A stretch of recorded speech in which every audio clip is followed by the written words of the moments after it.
Bonjour, voici une autre émission des affaires municipales du Conseil de Témiscamingue. Lors de leur dernière réunion mensuelle qui a eu lieu mardi le 13 mars, nous avons M. le maire Yves Ouellette avec nous aujourd'hui qui va nous parler un peu qu'est-ce qui s'est passé lors de cette réunion. Donc, bonjour M. le maire. Bonjour, ça va bien? Ça va très bien. La réunion, ça a été vraiment intéressant. Il y avait même des demandes verbales dans la salle. Donc, les gens nous écoutent, viennent aux réunions. Donc, passons à travers les différents items qui sont apparus à l'ordre du jour. Nos réunions sont toujours intéressantes. Oui. Alors, c'est sûr que vous avez adopté le procès-verbal de la dernière réunion qui a eu lieu le 13 février. Exact. Maintenant, dans le département de développement économique, donc, il y a des fois des réunions, on fait des avis de motion, on fait des demandes de subventions, etc., puis des appuis au projet. Et vous avez eu une demande à la Ville pour un appui au projet des bornes, le réseau de bornes à recharge rapide. Oui. Donc, on en a une borne, elle est située dans le parc Philippe-Barret. Puis, à ma grande surprise, je ne savais pas que ça prend 3 heures comme quelqu'un... Est-ce que vous pourriez nous expliquer un petit peu c'est quoi ça, là? La borne qu'on a dans le moment n'est pas à recharge rapide. Donc, c'est plus long pour la voiture pour recharger. Ça prend 3 heures que vous avez mentionné à la réunion. Je suis vraiment surprise. La nouvelle borne que l'on va installer, c'est dans le cadre d'un projet. Notre participation va être de 500 $ pour l'installation. Alors, cette borne-là est à recharge rapide et puis ça prend 20 minutes pour recharger l'autre. Quelle différence entre 3 heures puis 20 minutes. Oui. Est-ce qu'il y a des gens de Témis qui s'en servent ou bien c'est surtout les touristes, ceux qui sont de passage puis ils savent qu'on a une borne puis je crois que c'est surtout les touristes qui, en étant à la porte d'entrée du Témiscamingue. Effectivement. C'est une bonne chose à avoir. On va pouvoir le publiciser encore plus, mais surtout lorsqu'on va avoir la borne à recharge rapide. Ça va être intéressant pour les gens. Puis en plus, comme vous venez juste de dire, on est la porte d'entrée au Témiscamingue puis en Abitibi. Donc, avec l'ouverture du parc Opémican, etc. Donc, la ville se prépare puis à recevoir les touristes. Puis qui ont besoin d'une charge pour recharger la borne, pour recharger leur voiture. OK. Donc, jardin, c'est encore trop tôt pour parler mais avant des de laisser le jardins. développement économique, on va parler de la demande de subvention pour un projet de fonds de développement du territoire. Oui, c'est vrai. OK. Pour le projet d'escalier du parc Thorne à la Marina. Alors, il y a cette demande de subvention-là qui a été faite aussi pour terminer le projet, pour descendre les escaliers. Oui. Puis très apprécié aussi, hein, on entend les commentaires des gens là, puis qui s'en servent, qui l'ont marché le sentier l'année passée. OK, donc nous passons au département des loisirs. Donc, vous avez adopté, parce que le mois dernier, vous nous avez parlé d'un avis de motion. Maintenant, vous avez adopté le fameux règlement concernant les tarifs. Oui. Il y a eu différents ajustements aux tarifs. C'est principalement pour le centre, là, pour ce qui est de loisirs et culture. Résidents, non-résidents, et des augmentations qu'on va qualifier de légères, mais on préfère en faire un peu graduellement que d'arriver tout d'un coup puis être obligé d'augmenter les tarifs. Je pense qu'on avait donné des exemples aussi le mois passé. On s'est comparé d'ailleurs avec d'autres municipalités, là, puis d'autres, puis on est... on est correct, comme on dit. OK. Donc là, autorisation d'un contrat d'embauche de M. Robert Guimont. Alors, quel est son titre à M. Robert Guimont? M. Guimont, principalement, c'est quelqu'un qui vend de la publicité pour le National Loterie. Alors, c'est une personne avec qui on signe un contrat, une entente annuellement. Donc, lui, il le faisait déjà pour la Ville, mais là, maintenant, là, c'est... Chaque année, il y avait une entente l'an passé. Mais ce que je dis, c'est qu'on n'a pas voulu faire une entente de 5 ans, exemple. On renouvelle à chaque année. Tant qu'on est satisfait, on continue. Donc ça veut dire quand on voit un spectacle, comme le prochain spectacle, là, ça va être justement vendredi le 23 mars, Cindy Bédard. Donc ça veut dire que quand on voit dans le pamphlet de programmation, chaque spectacle est commandité par. Donc, c'est ces gens-là que M. Guimont va aller chercher pour avoir la commandite. Pour commanditer des spectacles. Puis d'ailleurs, au spectacle, c'est mentionné au début du spectacle que ce spectacle-ci a été subventionné par telle organisation ou commerçant. OK. Donc, plus d'un commanditaire qui va aller chercher M. Guimont. Donc, ça veut dire qu'il est payé aussi, là. Donc, s'il ne trouve pas de commanditaire, lui, parce que c'est ça qui est son travail. OK, parfait. Donc, il y a une demande de subvention aussi pour le patrimoine canadien. Oui. Ça, chaque année, Patrimoine canadien pour les salles de spectacle, dans la mesure où on rencontre des critères. Exemple, les critères, il faut avoir un spectacle, au moins un spectacle en français, au moins un en anglais, au moins une pièce de théâtre, pour montrer que c'est vraiment un centre culturel. On est admissible à des subventions. On va toujours essayer d'en chercher un petit peu. Donc, si on regarde encore tous les spectacles depuis le mois de septembre, puis qui reste encore à venir, là, au mois de mars, avril, puis juin, donc ça veut dire qu'on répond vraiment aux critères. Non, nous, on n'a pas de difficulté à ce qualifier. OK. Donc, c'est sûr que l'année prochaine, là, ça va continuer. Maintenant, il y a autorisation de la vente de l'ancien tableau indicateur dans l'aréna. Oui, on a eu des problèmes avec notre tableau indicateur. Il commençait à vieillir. On a fait une entente, ce qu'on va voir le prochain point, là, avec un commanditaire pour en acheter un nouveau. Et là, ce qu'on fait, c'est qu'on va mettre l'ancien tableau indicateur en vente pour voir qu'est-ce qu'on peut récupérer. Donc, ça veut dire qu'il peut servir à un autre centre avec un aréna. Taper, là, mettre un peu d'argent dedans. Mais pour nous, on était rendu à un point avec la qualité du centre qu'on a, avec l'équipe junior locale, etc. C'est le temps de se doter là, de quelque chose qui... Puis on sait que l'aréna est très occupée, surtout pour le hockey, les parties de hockey, là, des équipes d'extérieur qui viennent. Puis justement, la fin de semaine de Pâques, ça va être le dernier tournoi des hommes aussi. Donc, c'est achalandé, puis ça, je pense que ça vaut la peine aussi. Là. OK. Donc, on passe aux sécurités publiques. Donc, sécurité publique, vous avez embauché un pompier à temps partiel? C'est ça. À chaque fois qu'il y a des pompiers qui sont recrutés, il faut que le conseil approuve. Oui. Cette fois-ci, c'est M. Gilles Violette. Ce qui est intéressant, c'est que lui avait déjà été pompier. Il a déjà reçu la formation de pompier 101. Il avait quitté pour un bout de temps, mais là, il est prêt à revenir. Ça fait qu'on avait déjà investi dans sa formation. OK. Parlant de sécurité publique, est-ce qu'on peut mentionner à ce moment ici le nouveau camion de pompiers? Est-ce qu'on peut le mentionner tout de suite? Le poste de commandement est arrivé. Comme vous le savez, on a déménagé d'un poste à caserne, on va dire, à l'unité 7 au complexe industriel. Est-ce qu'il va y avoir une porte ouverte ou c'est une ouverture Ce qui est prévu, officielle? c'est qu'au printemps, printemps plus chaud qu'aujourd'hui. C'est le printemps pas arrivé.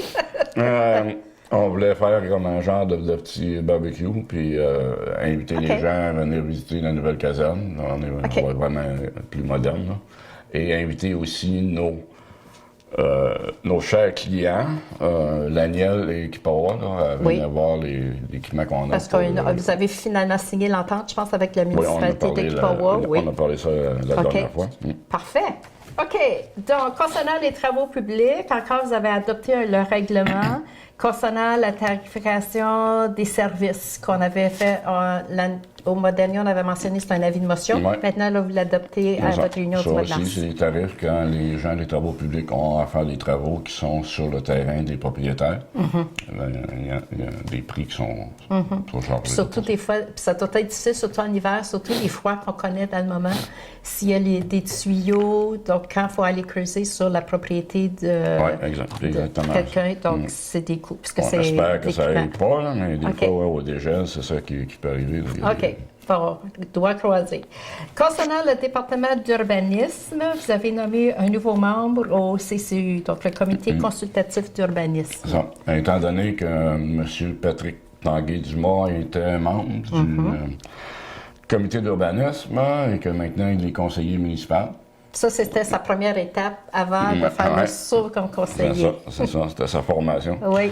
À ce moment-là, ça a créé une ouverture de poste là, pour un membre. C'est Mme Claudie Morin qui a accepté là, de participer. Parfait. Et maintenant, au point de vue du département d'administration, donc ce qui revient chaque mois, vous avez toujours des dépenses, donc vous avez des factures à payer.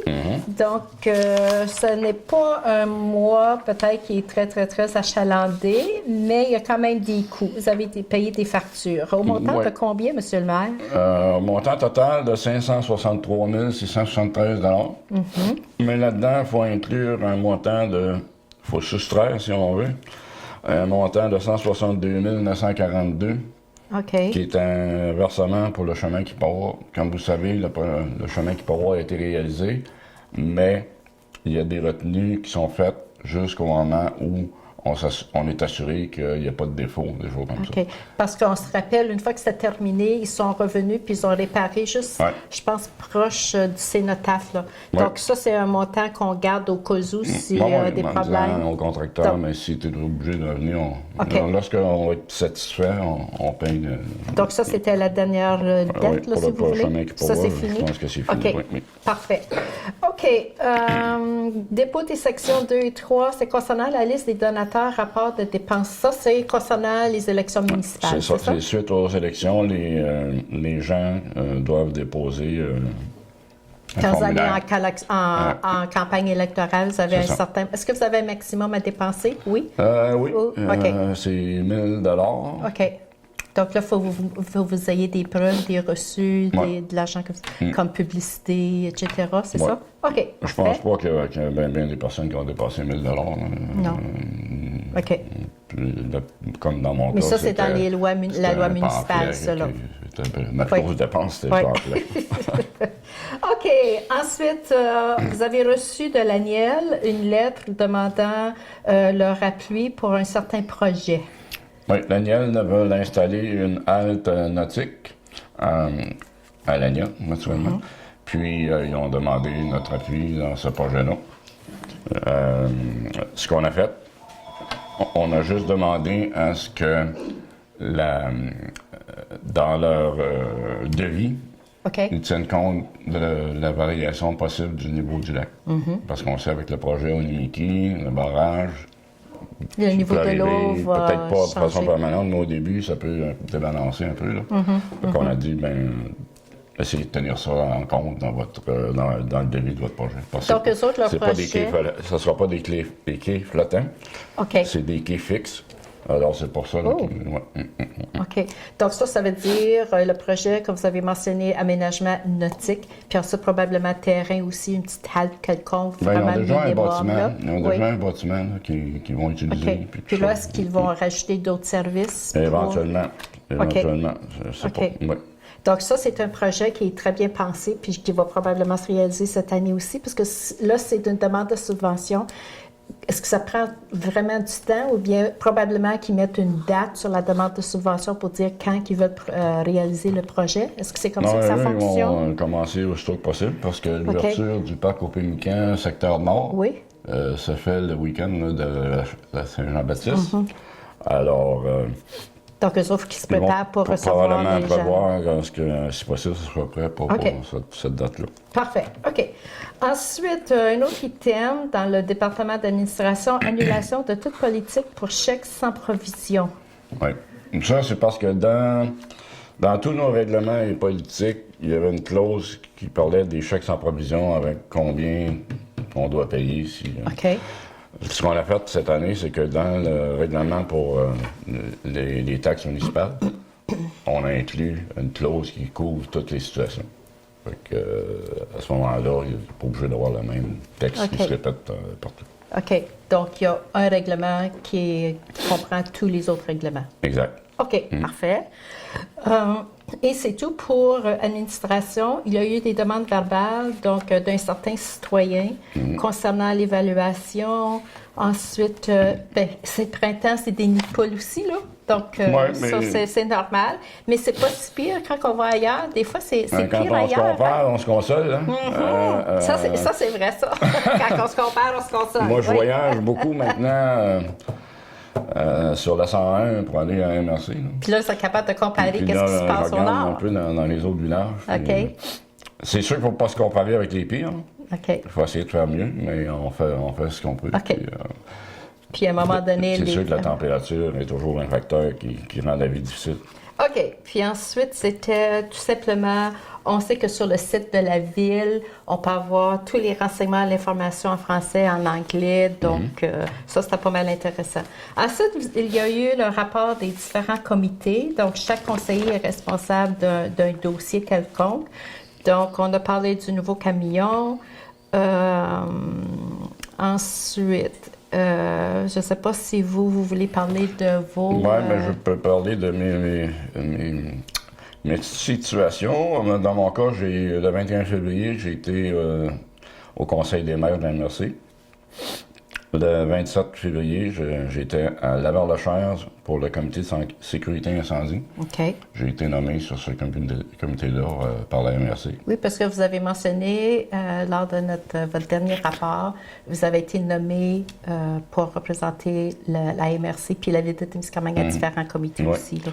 Le 7 février, j'étais à la réunion du comité administratif de la MRC. Ça, c'est le comité qui prépare exécutif, l'ordre du jour.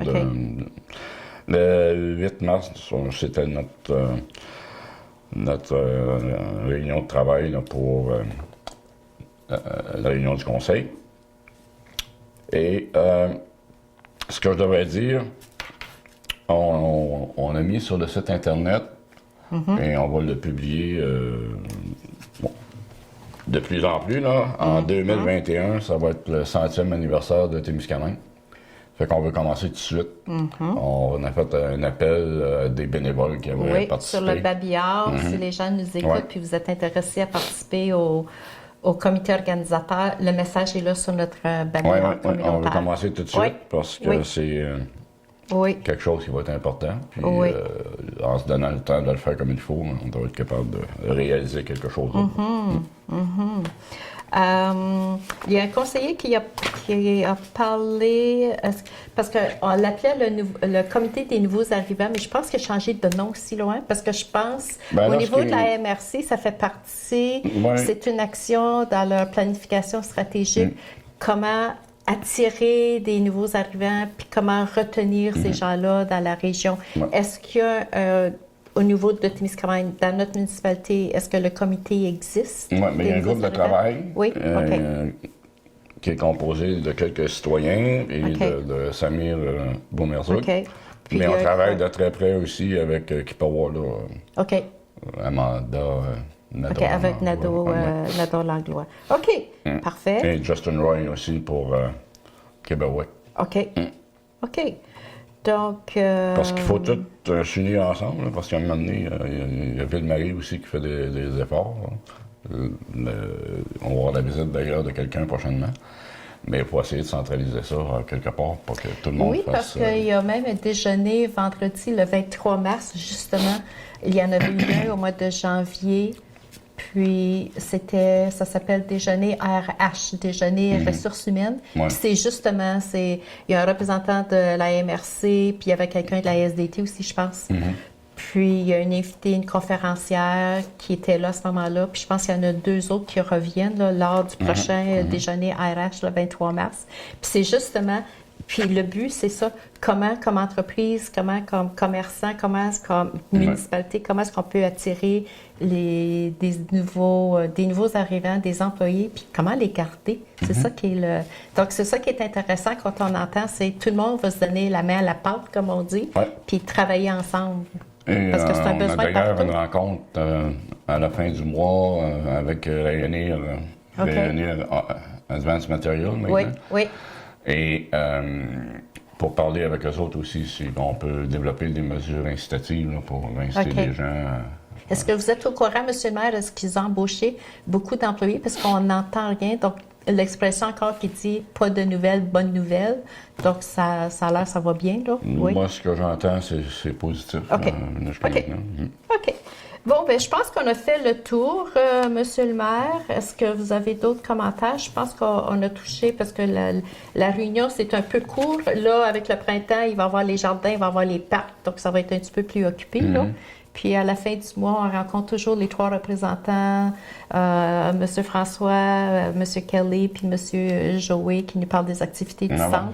Donc, on a d'autres activités qui vont venir. OK. Donc, le mot de la fin, peut-être juste inviter les gens. La prochaine réunion est mardi le 10 avril. Donc, c'est ça. Donc, le dernier message, c'est peut-être dire à nos téléspectateurs, vous voyez l'invitation de la Ville pour participer au comité organisateur. N'oubliez pas le centenaire. Donc, il y en a peut-être qui vont dire, oui, mais c'est juste en 2021, mais il faut le préparer. Il faut le préparer, là, cet événement-là. OK. Alors, sur ce, on vous souhaite une bonne journée. Donc, est-ce que vous avez un dernier commentaire, Monsieur le maire? Non, ça va. Ça va? Donc, pas de nouvelles, bonne nouvelle. Donc, n'oubliez pas, c'est une réunion publique. Donc, la prochaine réunion du conseil municipal à Témiscamingue, n'oubliez pas la date, mardi le 10 avril, et c'est toujours à 19h dans la salle des jardins. Et on vous souhaite une bonne journée et à la prochaine.